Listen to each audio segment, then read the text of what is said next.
Governor, you told us Saturday your budget staff would be meeting. What's your message to the people of North Carolina? I mean, these are moving targets. You got a lot more work ahead of you. Where do you stand on the budget? Well, my first message to the people of North Carolina is happy holidays. I hope that people are going to be able to sit back and enjoy a little bit, even though so many people still don't have jobs, Kim. The budget message is the same it's been for the last 2 years. This is the third year for me. North Carolina and almost every state in America continues to be in a budget crisis.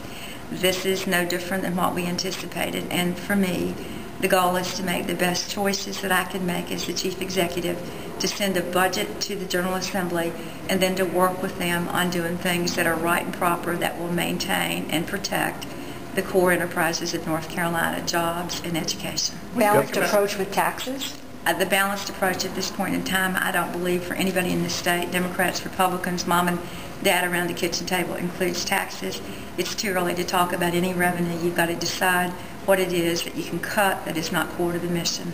And the regulations and all of the bureaucracy has to be trimmed as well. What do you think about the response of the other agencies that you don't have direct control over to your request for a voluntary hiring freeze?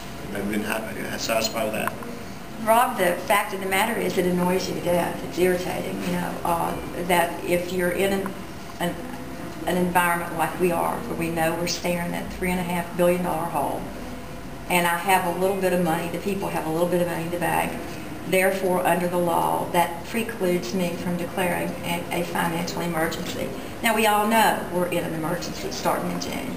And why in the world I don't have the power or the ability, the authority to claw back some empty positions across state government to go into the university system and to go into the other agencies of government that are independently supervised. I don't understand that, because at the end of the day, we're going to get there. We all have to get there. So if the General Assembly wants to give me that kind of authority, I'm all for it. What do you think about the response, this follow-up, a response of some of the other agencies so far to you've said, this is what I'm doing for the agencies I'm responsible for, and you asked other agencies to voluntarily, in the meantime, to do that. What do you think of the response? Rob, most of them have been very, very responsive.